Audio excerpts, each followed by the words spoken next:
Halo Sobat Anime, di video kali ini Betul Anime akan membahas tentang bocoran light novel Danmachi volume 18 yang berisi mustahil menang melawan Hogni Ragnar dan musnahnya kelompok kanan aliansi Hestia Familia. Sebelum nonton videonya, klik subscribe, like, dan lonceng agar kalian dapat update terbaru dari anime kesukaan kalian.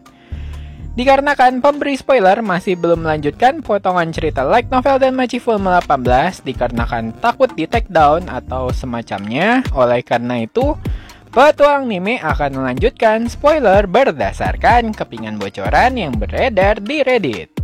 Di video-video sebelumnya, petualang anime sudah membahas bocoran hingga gugurnya dewa-dewi di pihak aliansi Hestia Familia dan Lily Ruka Arde yang tengah mencoba mengungkap rencana dari Hedin Selan.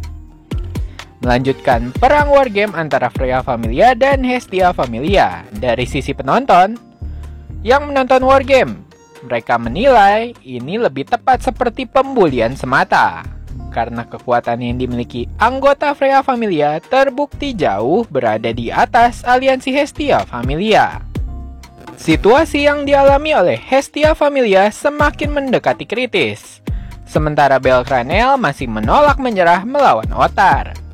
Dari grup aliansi Hestia Familia di kelompok bagian kanan, elit Freya Familia bernama Hogni segera melesat dengan cepat menuju rombongan petualang garis belakang. Hogni menggunakan senjata Dainsleif menebas semua petualang menyisakan Cassandra dan Daphne.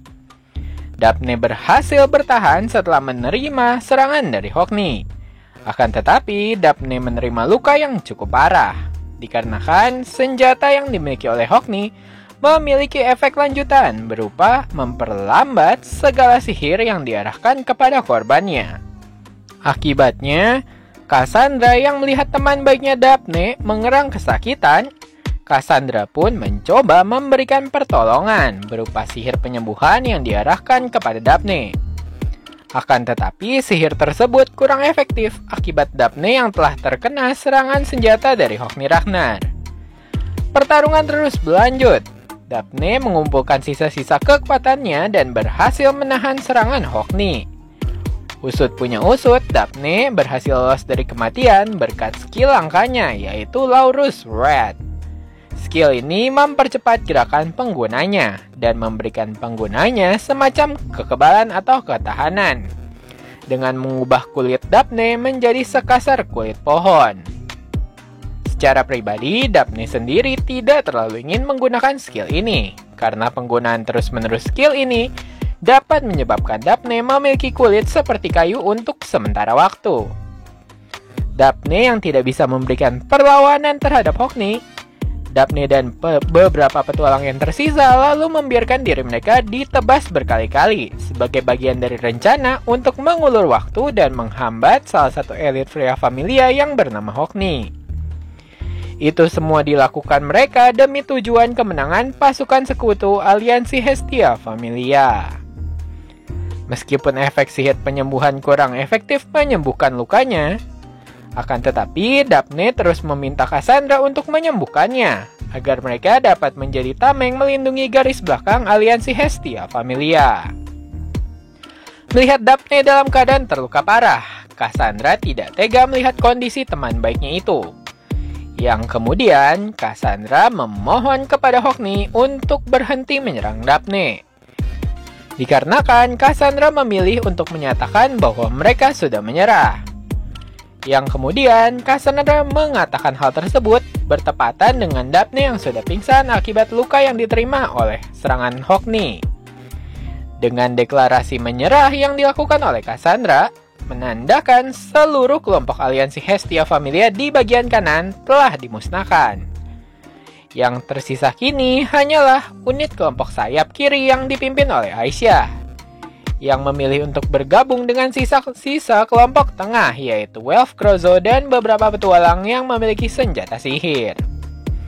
Berada dalam posisi yang sangat terpojok, tiba-tiba tanpa ada peringatan sebelumnya, sesosok perempuan dengan rambut berwarna pirang memasuki medan perang. Wanita pirang tersebut merupakan ras elf, yang kemudian dia terlihat dengan jelas bahwa wanita elf tersebut menginterupsi serangan Hokni, yang ternyata dia adalah Ryu Lion. Ryu muncul di depan Hokni dengan sebuah pedang dengan dahan hijau di tangannya, yang kemudian Ryu melibatkan dirinya dalam pertarungan pedang dengan Elite Freya Familia Hokni Ragnar. Ajaibnya, Ryu dapat mengimbangi pertarungan jarak dekat melawan Hokni, yang jika dibandingkan saat volume 17 lalu, Ryu tidak dapat bertahan dari serangan Hokni. Pertarungan antara Ryu dan Hokni berjalan begitu sengit, yang menyebabkan tudung kepala Ryu terlepas, mengungkapkan identitas Ryu sebagai elf dengan penampilan yang sangat cantik, dengan rambut pirang emas yang diikat panjang. Penonton yang awalnya tidak tahu orang yang melawan Hokni adalah Ryu Lion, mereka semua segera bersorak menyadari bahwa Ryu yang saat ini tampil di Wargame merupakan petualang yang diburu oleh Guild, yang mereka kenali sebagai petualang berjuluk Si Angin Badai Gale. Para anggota Hestia Familia nampaknya menyadari bahwa Ryu sekarang telah meningkatkan levelnya menjadi level 6 sekarang.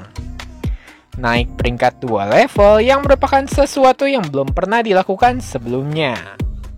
Dewa Hermes berpikir dalam kasus Ryu Lion yang mendapat langsung naik 2 level, itu mungkin saja terjadi, mengingat dikarenakan 5 tahun yang lalu, Ryu sudah hampir mencapai level 5.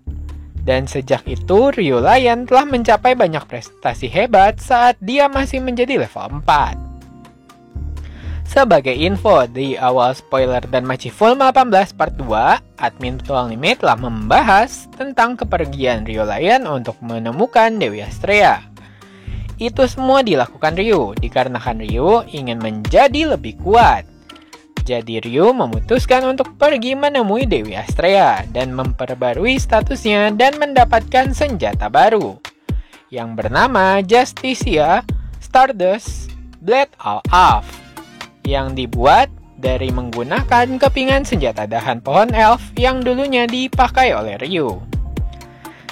Usut punya usut, senjata baru Ryu diketahui merupakan senjata spesial yang dibuatkan khusus untuk Ryu, dikarenakan senjata itu dapat membawa dan menampung sihir dari Ryu di dalamnya. Nah, sekian pertarungan yang dikira mustahil menang melawan Hokni Ragnar. Selanjutnya akan ada pertarungan seru antara Ryu dan Hokni. Bagi sobat anime yang ingin support channel Petualang Anime, dapat nyawer Petualang Anime melalui link saweria di deskripsi video.